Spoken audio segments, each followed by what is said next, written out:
महिषासुर को ब्रह्मा जी से वरदान मिला था, फिर भी माँ दुर्गा ने उसका वध कैसे किया? उसने जिस शक्ति को नजरअंदाज किया था, आखिर में वो शक्ति ने माँ दुर्गा का रूप बन करके उसका वध किया। शक्ति बिना तो शिव भी अधूरे हैं।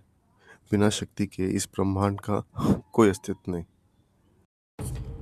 ये कहानी सिर्फ धरती लोक की नहीं है, ये कहानी है तीनों लोकों की, जहाँ ईश्वर भी रहते हैं, मनुष्य भी और असुर भी। उसने ब्रह्मा जी से अमर रहने का वरदान मांगा, पर वो वरदान ब्रह्मा जी ने उसे नहीं दिया। फिर उसने थोड़ी सी चतुराई लगाई और यह मांगा कि उसे ना कोई पुरुष मार सकता है, ना ही कोई देवता और ना ही कोई पशु। लेकिन वो यह भूल गया था कि इन सब चीजों के ऊपर भी एक शक्ति होती है, जो कि है देवी शक्ति। वरदान मिलने के बाद उसके अंदर अहंकार आ गया और उसने तीनों लोकों में तबाही मचानी शुरू कर दी। चारों ओर अफरा तफरी मच गई। स्वर्ग लोक पे उसने अपना कब्जा कर लिया। धरती लोक में उसने ऋषियों की तपस्या को भंग कर दिया और असुर लोक में वो उन लोगों के साथ मिलकर के अपनी शक्तियों को और बढ़ाते गया।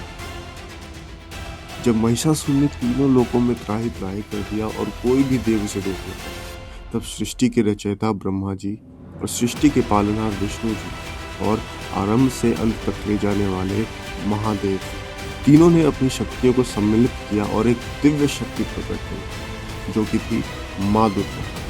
उनके हाथों में शिव जी का त्रिशूल, विष्णु जी का चक्र और इंद्र जी का व्रज था और वाहम में सिंह। तो इस तरह अवतरित हुई शक्ति की साक्षात स्वरूप देवी माँ दुर्गा और महिषासुर के बीच कोई आम युद्ध नहीं हुआ था। जो युद्ध लगातार 9 दिनों तक चला था। इस युद्ध की आवाज से पूरा का पूरा ब्रह्मांड गूंज उठा था। माँ दुर्गा ने महिषासुर के साथ 9 दिनों तक युद्ध किया। वो बार बार अपने भेष बदलता, कभी हाथी बन जाता, कभी बैल तो कभी शेर। और आखिरकार घोर युद्ध के बाद 10वें दिन जब महिषासुर ने भैंसे का रूप धारण किया था, तो माँ दुर्गा ने उसे अपने पांव से दबाया और त्रिशूल से वार करके उसका सिर उसके धड़ से अलग कर दिया। और इसी उपलक्ष्य में हम नवरात्रि को मनाते हैं, जिसमें हम 9 दिन माँ दुर्गा के 9 अलग अलग रूपों की पूजा करते हैं। और 10वें दिन विजयदशमी, वो दिन जब अधर्म हार चुका था और देवी शक्ति ने हम सबकी रक्षा की थी।